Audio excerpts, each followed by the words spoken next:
Ferdy Sambo emosi sampai tepuk tembok saat dirinya mengarang cerita saat terjadinya tembak-menembak antara Barada Eliezer dengan Brigadir Joshua.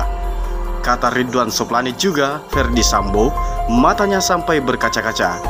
Dan beginilah penyebabnya. Seperti biasanya, sebelum saya lanjut, bolehlah kalian menekan tombol like dan subscribe-nya juga. Kalau sudah, admin ucapkan banyak-banyak terima kasih.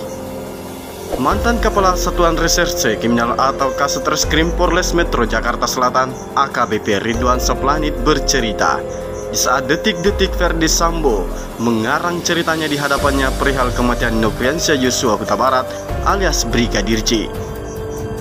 Cerita ini pun diungkap oleh Ridwan ketika dirinya hadir sebagai saksi dalam sidang pembunuhan berencana Brigadir Joshua dengan terdakwa Richard Eliezer atau Baradae, Rizky Rizal, dan Kuat Ma'ruf di Pengadilan Negeri Jakarta Selatan PN Jaksel, Senin tanggal 21 bulan 11 2022 dini hari.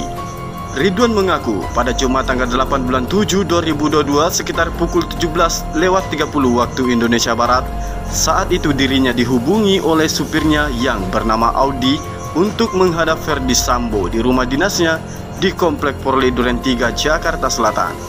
Namun, supir Ridwan itu mengaku tak tahu tujuan Ferdy Sambo untuk memanggil atasannya itu.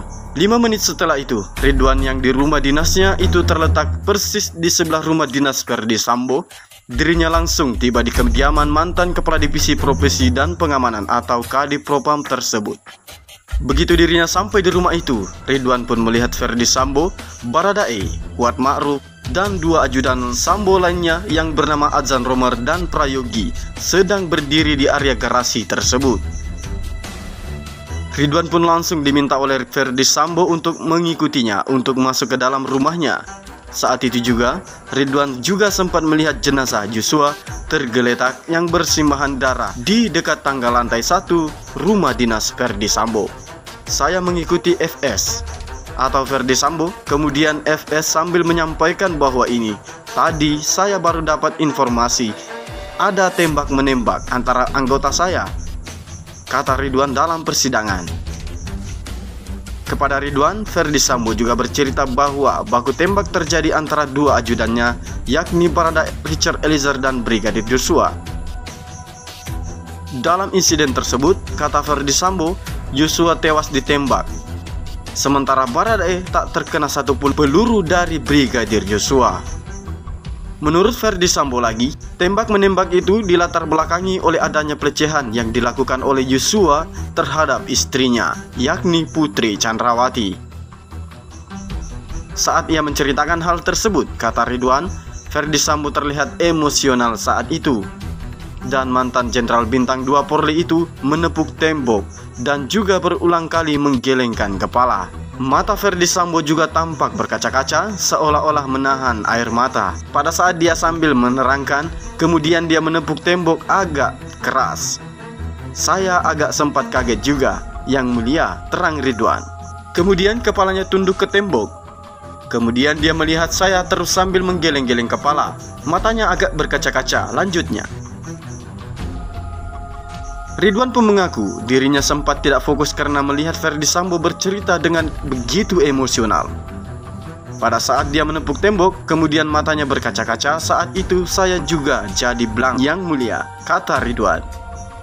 Namun, tak lama setelah itu, Ridwan juga berkoordinasi dengan jajarannya di Polres Metro Jakarta Selatan saat itu untuk melakukan olah tempat kejadian perkara atau TKP.